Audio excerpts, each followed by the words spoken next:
오늘 예수 그리스도의 순환의 이야기를 저희들이 함께 읽었는데요. 언젠가부터 저는 예수님의 십자가 이야기 읽을 때마다 이 이야기가 얼마나 지극히 인간적이고 실제적인 고통의 이야기인가 발견하고 깜짝깜짝 놀라곤 합니다. 오늘 본문의 이야기는 구레네 사람 시몬의 이야기로 시작이 되죠. 이 사람은 성경에 이렇게 자세하게 이름 나와 있는 누구누구의 아버지다라고 써 있는 걸로 봐서 초대교회 굉장히 알려진 영적 리더의 아버지였던 것 같습니다. 아마도 오늘 본문의 이 사건을 계기로 해서 예수님께 헌신을 다짐하게 되고 그 자녀들도 교회 리더로 길러낸 그런 사람이겠지요. 이 사람은 그냥 시골에 사는 사람이 명절 쇠러 유월절 절기 지키려고 예루살렘에 왔다가 길가에 서 있다가 언것길에 예수님의 십자가 대신 지고 골고다까지 올라가게 된 사람입니다. 그렇게 옆에 지나가는 사람 아무나 붙들고 십자가를 맞게 할 만큼 이때 지금 예수님의 상태가 정상적이 아니었습니다. 혼자서 십자가를 지고서 더 이상 걸어갈 수 있는 그런 상태가 아니었어요. 성경 쭉 읽어보시면 그 이유가 너무나 분명하게 드러나죠. 그 전날 밤만 해도 예수님께서는 거의 밤을 새셨습니다. 겟세마네 동산에서 밤새도록 땀방울이 핏방울처럼 떨어지도록 그렇게 기도하셨죠. 그리고 그 밤에 대제사장의 종들에게 붙들려 가셨고 이른 아침까지 신문을 당하시고 제사장들의 집에 이곳저곳에 불려다니면서 이미 체력적으로 지칠 대로 지치셨을 거예요. 그리고 아침이 되니까 본디오 빌라도에게 끌려가서 또 신문을 당하셨고요. 로마 군병들의 손에 넘겨져서 채찍을 맞으셨습니다. 잘 아시는 것처럼 그 당시 그 채찍은 쇠꼬챙이, 쇠조각, 동물 뼈조각 같은 것이 붙어 있어서 한 대만 맞아도 살점이 뜯겨 나가고 출혈이 일어나게 되는 그런 가혹한 그 자체가 그 가혹한 형벌이었습니다. 그리고 로마 군병들의 손에 맡겨져서 구타당하시고 침뱉음을 당하시고 그리고 나서 십자가를 지고 사형장으로 끌려가시는 거예요. 이미 혼자의 힘으로는 십자가를 더 이상 짊어질 수 없을 정도로 많은 피를 흘리셨고 쇠약해지셨고 지칠 대로 지치고 심한 육체적 고통 가운데 계셨어요. 그래서 요즘은 과거 십자가형에 대해서 법의학적 관점으로 많이 연구들을 하고 그래서 이 십자가형이라는 것이 얼마나 잔인한 그런 사형 방식인지 더 구체적으로 알 수 있게 됩니다. 아마 우리들이 옆에서 봤다면 어떻게 한 인간이 다른 인간에게 이토록 잔인할 수 있을까 제대로 눈뜨고 보기 힘들 정도일 거예요. 영화의 한 장면에 이렇게 나오지만은 The Passion of the Christ라는 영화가 전 세계적으로 크게 화제가 되었던 것은 거기에 담긴 순환의 이야기가 굉장히 사실적으로 끔찍했기 때문이겠죠. 더 끔찍한 것은 저것은 영화에 불과하고 사실을 오히려 더 좀 부드럽게 표현했다는 그 사실이 더 끔찍한 걸 겁니다. 저 사진도 제가 일부러 너무 끔찍하게 보여서 좀 톤을 좀 다운시켜서 만든 그런 그림입니다. 십자가에 먼저 죄인을 저렇게 양쪽 손목을 어떤 사람은 손목이라고 하고 어떤 사람은 손바닥이라고 하고 손목이 관통되도록 대못을 박지요. 그리고 발도 왼발 위에 오른발을 포개서 두 발이 한꺼번에 관통되도록 대못을 박아서 십자가에 고정을 시킵니다. 그렇게 해서 십자가를 세워놓으면은 십자가에 달린 이는 두 손과 발로 자신의 몸무게를 지탱해야만 합니다. 못 박힌 손이 얼마나 아프겠어요. 불에 타는 듯한 통증이 생긴다고 합니다.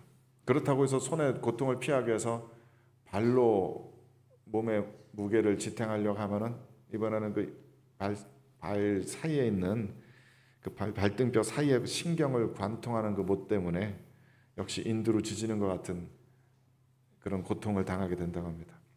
그래서 손목으로 발로 번갈아가면서 몸무게를 지탱하면서 그 고통의 시간을 지나야 되는데 그러다 보면은 온몸에 힘도 빠지고 몸은 점점 아래로 내려가고 몸이 아래로 내려갈수록 폐는 점점 짓눌려서 숨을 들이마실 수는 있지만 내쉴 수는 없는 상태가 된다 그래요. 그러니까 몸속에 이산화탄소는 점점 축적되고 이곳저곳에서 흘린 피가 혈장이 떡처럼 떡져서 심장으로 흘러들어가서 심장에 극심한 고통도 시작된다고 합니다. 그 정도 되면 이미 죽음이 가까운 것이라고 하죠. 우리 중에 이런 정도의 고통을, 육체적 고통을 경험해 본 사람은 거의 없을 겁니다. 주님께서는 이 십자가 사건이 있기 전날 밤에 겟세마네 동산에서 기도하실 때 부디 이 시간이 빨리 지나가기만을 간절히 기도하셨다고 복음서에 써 있어요. 이 시간이 그냥 빨리 지나가기를. 십자가 달리신 예수님의 심정이 그 심정일 겁니다. 이 1분 1초 1초가 1년처럼 느껴지는 극심한 지옥 같은 고통의 순간순간들이 굉장히 더디게 지나가고 있을 겁니다. 그때 사탄 마귀가 정말 기가 막히게 사람들의 입술을 통해서 예수님을 유혹합니다. 30절 읽어봅시다. 시작. 아이고, 내가 너를 구원하여 십자가에서 내려오라 하고. 아마도 마가도 의도적으로 이렇게 쓴 것 같지만 분명히 이게 그냥 지나가던 사람이 예수님 놀리면서 야 네가 성전 허물면 3일 만에 짓는다며 뭐 네 자신이나 좀 구해봐 그냥 이러고 지나간 얘기가 아니라 거기 있던 모든 사람들이 똑같은 얘기를 합니다. 거기 있던 모든 사람들이 입술을 통해서 마음을 통해서 사단이 그리스도를 유혹하고 있는 것 같아요. 우리가 읽은 본문에 보면은 이렇게 지나가던 자들이 이런 말로 희롱할 뿐만 아니라 옆에서 있던 대제사장들이 서기관들이 그가 남은 구원하였지만 자기는 구원하지 못하는구나 라고 자기를 구원하라고 조롱합니다. 양쪽에 옆에 매달린 죄인들도 이 예수님을 함께 욕하면서 지금 십자가에서 내려가라 그래서 우리가 보고 믿을 수 있게 하여라 라고 이 사람들도 예수님을 욕하였다고 마가는 기록합니다. 이게 정말 기가 막힌 유혹인 이유는 예수님은 정말 그렇게 하실 수 있기 때문이에요. 1분 1초가 정말 지옥 같은 고통이 너무나 더디게 지나가고 있는데 주님께서 원하신다면 이 고통을 지금 당장 스탑시킬 수 있으세요. 그래서 이 사탄의 유혹이 너무나 절묘합니다. 저한테는 이 사탄의 유혹이 다른 사람의 목소리로 들린 것처럼 기록이 되어 있지만 우리들의 경험적으로는 그렇지 않잖아요. 우리들 스스로의 목소리처럼 들리잖아요. 우리들 예수님 안에서 아마도 그만두자. 내 자신을 먼저 구원해야 되겠다. 십자가에서 내려가자. 이런 음성들이 계속 들렸던 것이 아닐까 상상해 보게 됩니다. 그 바로 전날 있었던 일을 마태복음에서는 이렇게 기록하고 있어요. 읽어봅시다. 시작. 예수와 함께 있던 자 중에 하나가 손을 펴 칼을 빼어 대제사장의 손을 쳐 그 귀를 떨어뜨리니 이에 예수께서 이르시되 내 칼을 도로 칼집에 꽂으라. 칼을 가지는 자는 다 칼로 망하느니라. 너는 내가 내 아버지께 구하여 지금 12군단 더 되는 천사를 보내시게 할 수 없는 줄로 아느냐. 내가 만일 그렇게 하면 이런 일이 있으리라 한 성경이 어떻게 이루어지겠느냐 하시더라. 바로 전날 밤 예수님께서 대제사장의 종들에게 잡히실 때 하신 말씀이에요. 예수님께서 언제든지 아버지 하나님께 구하여서 12군단, 굳이 계산하자면 7만 2천 명에 달하는 그런 천군 천사를 보내셔서 예수님을 잡으려고 하는 이들을 싹 정리할 수 있었을 테고 그 천군 천사들 동원하셔서 이 지금이라도 이 십자가에 박힌 손과 발을 못 박은 못을 빼내고 십자가에서 내려와서 육체적 고통에서 해방될 수 있었을 겁니다. 주님께서는 스스로 나에겐 그런 능력이 있다라고 말씀하고 계세요. 실제 이런 상상을 영화로 만든 작품이 있었죠. 마틴 스콜세지 감독의 그리스도 최후의 유혹이라는 작품입니다. 십자가에서 고통당하고 계시는 예수님께 한 소녀가 한 소녀의 모습으로 천국에서 온 수호 천사라고 자기를 밝히면서 예수님 앞에 나와서 예수님께 이렇게 이야기합니다. 하나님께서는 이미 당신이 행하신 모든 일들을 기쁘게 받으셨습니다. 이제 이것으로 충분합니다. 이제 내려가셔서 인간의 모습으로 행복하게 사시기를 아버지 하나님께서 원하십니다. 당신은 메시아가 아닙니다. 이 소녀가 그렇게 유혹했다고 해요. 그리고 영화 속에서 예수님은 그 말을 믿습니다. 그리고 십자가에서 내려옵니다. 그리고 마리아와 결혼을 하고 인간적인 행복한 삶을 살아갑니다. 그래서 그 내용 때문에 신성 모독이라고 종교계에서 막 들고 일어나고 그랬는데 영화 끝까지 보면 그렇지 않아요. 결국 영화 결말은 이 모든 스토리가 예수님의 환각이었던 것으로 드러납니다. 그래서 예수님께서는 여전히 십자가에 못 박혀 계시고 결국 예수님께서는 이 모든 최후의 유혹을 이겨내신 것을 스스로 깨달으시고 다 이루었다라고 고백하시면서 숨을 거두신다고 영화가 그렇게 결말이 되죠. 아마 이 마틴 스코세제 감독도 본문 속에 등장하는 십자가에서 내려와라, 그래서 너 자신을 먼저 구해라 하는 이런 사단의 유혹에 대해서 깊이 묵상해봤던 것이 아닌가 싶습니다.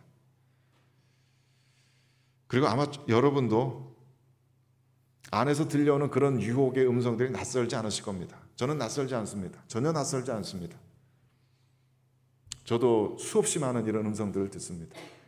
일반 성도로 신앙생활 할 땐 몰랐는데 전도사가 되고 사역을 시작하고 나니까 예전에 그런 말 제가 참 많이 했어요. 하루 12번도 더 그만두고 싶은 생각이 든다고.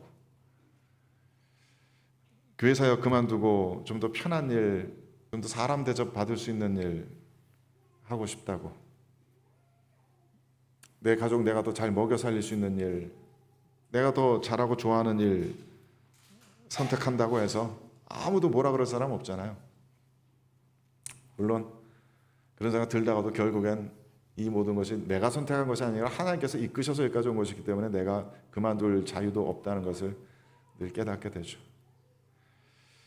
성도분들은 그럴 자유도 그렇게 스스로 그렇게 얽어매어지는 내가 그만둘 수 있는 자유가 없다라고 생각하시기가 좀 힘드시겠죠. 그래서 더 힘드실 겁니다. 교회에서 봉사하실 때 수없이 이런 유혹, 마음속의 음성들 들으실 겁니다.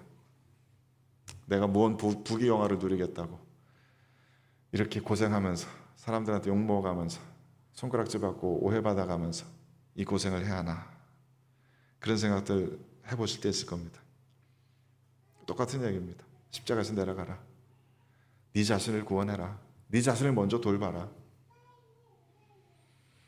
저는 이민생활하면서 가정을 부양하기 위해서 열심히 헌신적으로 생업에서 몸이 부서져라 일하는 가장들 보면 그게 남편이든 아내든 존경스러운 마음이 많이 듭니다. 회사원들은 모두 가슴속에 사표 한 장씩 품고 다닌다 그러잖아요. 직장생활 하시는 분들뿐만 아니라 비즈니스 하시는 분들도 늘 내가 하는 비즈니스가 가장 힘든 것 같고 다른 비즈니스가 좀 더 편한 것 같고 어서 빨리 이거 그만두고 좀 편하게 살 수 있는 길을 찾고 싶고, 결혼 생활하면서도 저는 많이 느꼈습니다. 부부간에 좀 관계 힘들 때 왜 이 짓을 계속 해야 하지? 여기서 그만두면 안 되나? 그런 생각 많이 해봤습니다. 자녀들 키울 때도 그랬어요. 왜 이 고생길을 시작한 거지? 우리는 그래서 자주 마음속에서 이 음성을 듣습니다. Save yourself. 네 자신을 먼저 돌봐. 내가 행복해야지. 이렇게 고통스러우면서까지 할 필요가 뭐 있어? 재밌는 거는 이 마가복음을 쓴 것으로 추정되는 마가라는 인물인데요. 이 사람은 자기 자신을 구했던 사람이에요. 이 사람은 십자가에서 내려갔습니다. 마가복음 14장에 보면 이런 기록이 있죠. 읽어봅시다. 시작. 한 청년이 벗은 몸에 배에 혼니부를 두르고 예수를 따라가다가 무리에게 잡힘에 배에 혼니부를 버리고 벗은 몸으로 도망하니라. 난데없이 이 얘기가 있어요. 다른 복음서에는 없습니다. 마가복음에만 이 구절이 있어요. 무슨 줄거리에 무슨 하등 영향이 있는 얘기도 아니고 무슨 엄청난 신학적인 메시지가 담겨있는 그런 구절도 아닙니다. 그냥 이 구절이 덧붙여 있어요. 그러니까 성경학자들은 이거 아마 마가 본인이 쓴 것일 것이다. 순한 이야기를 쓰면서 다른 사람들은 그 얘기 안 쓰는데 이 사람은 굳이 자기가 했던 부끄러운 짓을 고백하는, 참여하는 심정으로 이렇게 써놓은 것일 것이다. 동료가 이런 얘기를 썼을 것 같지는 않거든요. 이건 아마 마가가 썼을 것이다. 뚜렷한 증거는 없지만 대부분의 사람들이 그렇게 추측하는 것 같아요. 이 마가복음 쓴 마가는 부잣집 아들입니다. 예수님께서 바로 그 전날 제자들과 마지막 만찬을 나누신 것도 그 유명한 마가의 다락방이에요. 예루살렘 성지순례 가보실 수 있습니다. 누군가 사진 이렇게 찍어놨는데요. 저도 가봤었어요. 굉장히 커요. 다락방이라고 해서 그냥 우리 뭐 옥탑방 이런 거 생각하시면 안 됩니다. 아마 이 사이즈 정도 될 거라고 제 기억에는 그래요. 100여 명 충분히 들어갑니다. 거기서 유튜브 간혹 찾아보시면 저기 성지순례 갔던 사람들이 저기서 막 기도하면서 갑자기 성령에 불이 붙어서 막 함께 여러 나라 여러 인종들 사람들이 같이 기도하는 그런 장면도 보실 수 있어요. 제 기억엔 2층 집이었던 것 같은데 굉장히 꽤 널찍한 석조 건물로 된 좋은 집입니다. 부잣집 아들이에요. 아마도 이 전날 예수님의 마지막 만찬이 저 자리에서 있었을 때 마가도 거기 어딘가에 있었을 테고, 예수님께서 기도하러 겟세마네 동산에 갔을 때 쫄래쫄래 쫓아갔을 거예요. 그 당시 로마 사람들이 입었던 튜닉, 커튼 한 장 거치는 같은 옷 있잖아요. 그거 걸치고 그냥 졸립지만 피곤하지만 뭐 삼촌들 형 아저씨들이 가니까 나도 가야지 그러고 가봤을 겁니다. 그러다가 사건이 터진 거죠. 대제사장의 종들이 갑자기 칼을 들고 횃불을 들고 몽둥이 들고 예수님을 잡으러 온 겁니다. 싸움이 막 붙고 베드로 아저씨가 칼을 빼가지고 칼 막 휘두르는데 어떤 사람이 귀가 잘려서 피가 튀고 비명소리가 나고 난리가 난 겁니다. 그래서 이 부잣집 도련님 마가는 그냥 도망쳤어요. 본능적으로 자기는 붙잡히지 않으려고. 다른 동료들 생각하지 않습니다. 예수님을 생각하지 않습니다. 내가 살아야지. 누군가 마가를 붙잡으려고 했나 봐요. 그 옷깃을 잡힌 것을 그냥 내버려두고 벌거벗겨진 채로 예루살렘까지 도시까지 엄청 뛰어갔겠죠. 그야말로 뭐 걸음아 나 살려라 그러고 숨이 턱에 닿도록 도망가서 자기 집에 들어가서 숨었겠죠. 자기 자신을 구하는 것이 제일 급했거든요. 그 뒤에도 또 한 번 이런 일이 있어요. 나중에 바울과 바나바가 선교 여행을 떠날 때 이 마가를 데려갑니다. 마가의 다른 이름은 요한이라고도 해요. 읽어봅시다. 시작. 바울과 및 동행하는 사람들이 바보에서 배 타고 밤빌레에 있는 버가에 이르니 요한은 그들에게서 떠나 예루살렘으로 돌아가고.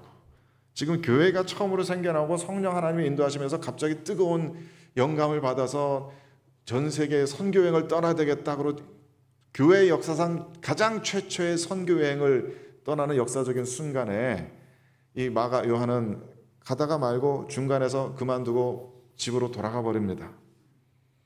나중에 사도행전 보면은 사도 바울이 마가를 되게 싫어했던 것 같아요. 이렇게 씁니다. 읽읍시다. 시작. 바나바는 마가라는 요한도 데리고 가고자 하나 바울은 밤빌레에서 자기를 떠나 함께 일하러 가지 아니한 자를 데려가는 것이 옳지 않다야. 바나바는 되게 성품이 좋은 사람이잖아요. 새로운 사람들을 사도 바울과 같이 교회 대적자를 교회 공동체에 인도하는 그런 사람입니다. 그래서 바나바는 같이 데려가고 싶어요. 바나바는 관계지향적인 사람이에요. 하지만 바울은 목적지향적인 사람입니다. 쟤는 안 돼. 저는 자기 살 길만 찾는 애야. 단기 선교 여행 갔다가 힘들다고 도망간 애야. 생각해 보세요. 단기 선교를 처음 가는, 우리 교회에서 내년에 5월달에 가려고요. 단기 선교팀 만들어서 갔는데 가서 보니까 너무 힘들어서 누가 그냥 집에 왔다고 생각해 보세요. 저 처음 니카라과 단기 선교 갔을 때 그러고 싶었어요. 공항에서 탁 나가는데 온 도시에 히터 틀어놓은 것 같더라고요. 도저히 그늘이 아니고선 가만히 서 있을 수가 없어요. 근데 숙소를 가서 보니까 숙소라는 개념만 있지 벽도 없고 뭐 천장도 없고 그냥 여기다 간이 침대 놓고 거기다 자래요. 물도 안 나와, 전기도 안 나와. 죽을 것 같더라고요. 빨리 집에 가서 따뜻한 물로 샤워하고 싶다. 그 생각밖에 안 들어요. 아마 그런 생각이었겠죠. 이 고된 힘든 선교여행 뭐 한다고 열매가 맺어지는 것도 아니고 사람들은 다 반대하고 핍박하고, 저 아저씨들은 뭐 불타는 사명이나 있어서 이렇게 하지만 나는 뭐 그런 것도 없는데 나는 여기서 뭐 하는 거지 싶으니까 그냥 간 겁니다.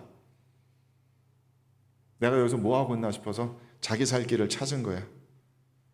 그러니까 마가도 수없이 마음속에서 이 음성을 들은 사람입니다. 그만해 이제. 십자가에서 내려가. 편한 길을 가. 뭐 그렇게 애써서 고난의 길을 가려고 해. 예수님께서 광야에서 시험 받으실 때부터 사탄이 계속 유혹했던 그거예요. 배고프잖아. 이 돌 가지고 떡 만들어 먹어. 편하게 가, 편하게. 네가 먼저 행복해야지. 그냥 성전에서 뛰어내려서 기적을 보면 사람들이 쫓아올 거 아니야. 뭐 이렇게 고생스럽게 해. 나한테 절 한 번만 해. 그럼 다 줄게. 편하게 해. 십자가 걸어갈 필요 없어. 네 행복을 먼저 생각해. 예수님께서는 그 유혹에 넘어가지 않으세요. 왜 그래요? 그분이 하나님이셔서 그래요? 아니에요. 복음서 읽어보세요. 하나님으로서의 권능을 사용하신 적이 없어요. 인간으로서 이겨내셨어요. 주님께서는 당신께서 왜 이 땅에 오셔야 했는지 그 이유를 분명하게 알고 계셨거든요. 읽어봅시다. 시작. 인자가 온 것은 섬김을 받으려 함이 아니라 도리어 섬기려 하고 자기 목숨을 많은 사람의 대속물로 주려 함이니라. 주님께서 그렇게 스스로 말씀하시죠. 내가 이 땅에 태어난 것은, 말하자면 내가 이 땅에 온 것은 내 목숨을 다른 많은 사람들에게 주기 위함이야. 그게 나의 인생의 목적이고 의미이고 동기야. 주님께서 그렇게 말씀하신 거예요. 말하자면은 지금 1분 1초가 1년 같고 10년 같은 이 지옥의 한가운데 같은 이 고통의 시간이야말로 예수를 그리스도로 만드는 순간입니다.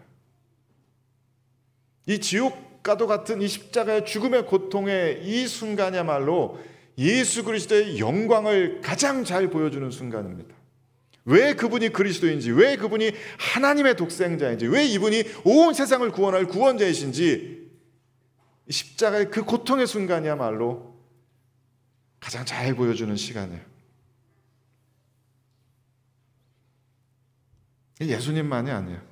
다른 사람을 살리기 위해서 나 자신을 죽이는 사람의 모습은 그렇기 때문에 가장 하나님을 닮은 모습입니다. 나 편할 길을 찾기보다 내가 힘들더라도, 내가 고통스럽더라도 내 십자가를 견디면서 다른 일을 위해서 살아가는 삶, 그 어떤 짐승도 살지 못하는 삶, 그리스도 안에 있는 사람들만 살아갈 수 있는 삶의 모습입니다. 어제도 찬양팀과 나누면서 우리 젊은 집사한테 아기 키우면서 너무 힘들다는 고백을 하는데, 밤새도록 아기가 울면은 그 아기 들쳐있고 내일 아침 일찍 출근해야 되는데 졸린 눈, 뜬 눈으로 밤을 새우면서 아기를 달래는 그 고통스러운 순간이 있다고 해서 그 부모가 그만두자, 아기 집어 던져버리자, 그런 생각이 들겠어요? 물론 뉴스에 간혹 그런 사람들 있기도 합니다. 그 아기의 생명이 내 손에 있다는 것을 아는 한 어떤 부모가 그 십자가의 길을 포기하겠습니까? 말씀드린 것처럼 가족을 부양하기 위해서 하루하루 정말 아픈 허리 움켜쥐고 그 하루하루의 고단한 삶을 견뎌내는 가장들의 모습은 그래서 참으로 아름답습니다. 신성합니다. 제 아내나 어머니들 보면 참 신기한 게, 아무리 본인이 아파도 아이들 밥 먹인다고 아침 일찍 일어나서 도시락 싸주고 밥해요. 자기는 먹지도 못하면서. 그러고 보면 참 신기해요. 숭고합니다. 예전에 기도하다가 저도 모르게 그런 기도가 튀어나온 적이 있어요. 하나님, 제가 힘든 만큼 제 주변의 다른 사람들은 행복해질 수 있게 해주세요. 제가 고생스러운 만큼 제 주변의 다른 사람들은 편할 수 있게 해주세요. 기도하고 저도 깜짝 놀랐어요. 이렇게까지 기도해도 되나? 괜한 기도를 한 것이 아닌가? 그 기도가 잊혀지지 않는데, 생각해보면 당연한 이야기예요. 누군가 한 사람이 힘들면 주위 사람들은 편해져요. 내가 지금 편한 건 누군가가 고생해 주는 거예요. 저는 오늘 굉장히 편하게 예배 드립니다. 예배를 다 인도해 주셔서 예배 시작부터 끝까지 이게 서 있는 거 허리가 굉장히 아프거든요. 굉장히 이렇게 편안하게 고생해 주시는 분들이 계시니까, 내가 힘든 만큼, 내 스스로를 죽이는 만큼 주변 사람들은 살아납니다. 그게 사람들이 마땅히 살아가야 될 삶의 방식이라고 예수님께서는 십자가에서 보여주시는 것 같아요. 히브리서 기자는 예수께서 끝까지 유혹을 이겨내신 이유를 이렇게 설명합니다. 읽어봅시다. 시작. 믿음의 주요 또 온전하게 하시는 이인 예수를 바라보자. 그는 그 앞에 있는 기쁨을 위하여 십자가를 참으사 부끄러움을 개의치 아니하시더니 하나님 보좌 우편에 앉으셨느니라. 예수님께서 어떻게 저 십자가 고난을 참으셨지? 예수님의 시선이 십자가 너머에 있는 기쁨을 보셨기 때문이라고 이야기예요. 마치 아기 출산할 때 너무나 고통스럽지만 그 다음 순간 생명이 태어나는 이 너무나 고귀한 이 기쁨을 예견하기 때문에 출산의 고통을 예견하는 것처럼 우리가 우리들 각자에게 주어진 소명의 십자가를 지고 자기 부인의 자기 죄성을 짓누르는 십자가를 지고 고난의 길을 피하려고 하지 않고 고통을 직면해 나가면서 나아갈 때 그 앞에 우리들 앞에 너무나 영광스러운 미래가 기다리고 있음을 알기에 우리는 그 길을 걸어갑니다. 결국 이 부잣집 도련님 마가도 나중에는 그렇게 됩니다. 나중에 사도 바울이 인생 말년에 제자 디모데에게 편지 쓰면서 이렇게 편지하는 장면이 발견돼요. 읽어봅시다. 시작. 너는 어서 속히 내게로 오라. 데마는 이 세상을 사랑하여 나를 버리고 데살로니가로 갔고 그레스게는 갈라디아로 디도는 달마디아로 갔고 누가만 나와 함께 했느니라. 내가 올 때 마가를 데리고 오라. 그가 나의 일에 유익하니라. 사도 바울한테 마가는 찍혔었잖아요. 얘는 지살길만 찾는 놈. 어느 순간부터인가 변했나 봐요. 마가는 사도 바울에게 너무나 든든한 동역자가 되어 있습니다. 다른 사람들 다 떠나고 지금 누가만 있는데 마가 좀 데리고 와. 마가만 내 옆에 있으면 내가 안심이야. 나는 마가 믿을 수 있어. 마가가 나를 굉장히 도와줄 거야. 마가는 자신을 버리면서 나를 지켜줄 수 있는 사람이야. 언제 무슨 일이 있어서 이렇게 됐는지 모르지만 주님께서 마가도 변화시키셨어요. 저와 여러분에게 여전히 걸어가야 될 소명의 길들이 있습니다. 그 길을 걸어가려면 우리는 우리들 안에 있는 죄성을 부정하는 십자가를 져야 합니다. 내가 편하고 싶고 좀 더 게으르고 싶고 나에게도 유익이 되는 그런 길을 찾고 싶은 그런 짐승 같은 본능이 우리를 가로막고 방해할 거예요. 자꾸 유혹할 거예요. 그만둬. 네 자신을 먼저 생각해. 하지만 우리들의 주인 되신 주님 바라보십시다.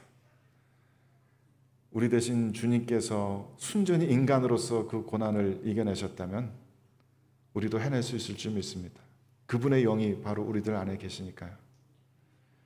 오늘 헌신을 새롭게 다짐하시는 여성교회 회원들뿐만 아니라 모든 성도분들이 교회 안에서, 가정에서, 직장에서, 이 세상 속에서 그렇게 십자가를 감당하시는 사람들이 될 수 있게 되길 바랍니다. 그렇게 해서 하나님 아들, 딸로서의 영광을 온 세상 가운데 드러내실 수 있게 되길 주님의 이름으로 축원합니다. 함께 기도하겠습니다.